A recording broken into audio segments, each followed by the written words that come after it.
Ukraine में medical की पढ़ाई करने गए हिमाचल प्रदेश के ऊना के बच्चे युद्ध के बीच वहां फंस गए हैं। ये बच्चे खारकीव में पढ़ाई कर रहे थे। अब ऐसे में उनके परिजन काफी चिंतित हैं। परिजनों ने यूक्रेन में फंसे अपने बच्चों को भारत वापस लाने के लिए प्रधानमंत्री नरेंद्र मोदी से मदद की गुहार लगाई है।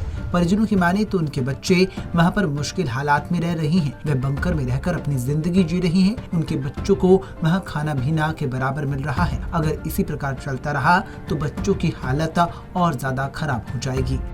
तो ये युद्ध था, ये केवल मात्र रशिया और यूक्रेन के बीच में युद्ध चल रहा था, लेकिन अब जो लगता है नाटो देश बीच में कूद रहे हैं, ये अन्य देश बीच में कूद रहे हैं। तृतीय विश्व युद्ध की एक आहट है जो दरवाजे पर खटखटा रही है। उसमें एक चिंता का विषय है, अभिभावकों के मन में चिंता का विषय भी है। और जो केंद्र सरकार का विदेश मंत्रालय और जो मिनिस्ट्री ऑफ एक्सटर्नल अफेयर्स, इनकी अभी तक काफ़ी ढीलापन रहा है। इनके ढीलेपन को हम ये कह सकते हैं, इनके कानों पर जूं तक नहीं रेंग रही है। हमारे जो अभिभावकों का दिल तो मजबूत है, लेकिन जो अभिभावकों के दिलों के हमारे जो रिश्तेदार हैं, निकट संबंधी या मित्रगण हैं, उनका जो सब्र का बांध है वो बिल्कुल टूट चुका है। कल हम लोगों ने एक फैसला किया है कि जन चेतना रैली जो सरकार अभी तक ढीली है, उसको रैली के माध्यम से निकाल कर जिलाधीश के माध्यम से हम भारत सरकार को एक मेमोरेंडम देंगे। और अगर उसके बाद भी हमारी ये सुनवाई पूरी नहीं होती है, बच्चों को वहाँ से यूक्रेन जो कीव और खारकीव से सुरक्षित जगह पर लेकर नहीं जाते हैं, तो हम लोग 2 दिन बाद दिल्ली में संसद भवन का घेराव करेंगे।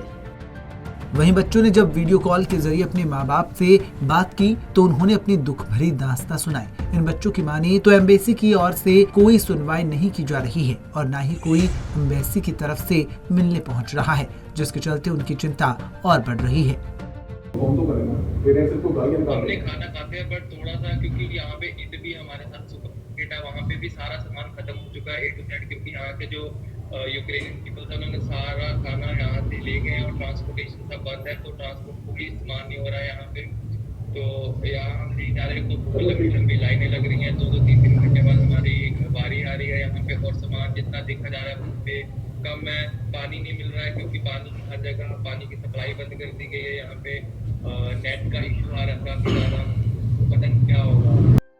जहां एक और यूक्रेन में फंसे छात्रों को बंकर में रहकर जिंदगी की जंग लड़नी पड़ रही है, वहीं भारत में उनके परिजनों की रातों की नींद उड़ गई है। परिजन अपने बच्चों को लाने के लिए सरकार से जल्द कोई अहम फैसला लेने की मांग कर रहे हैं।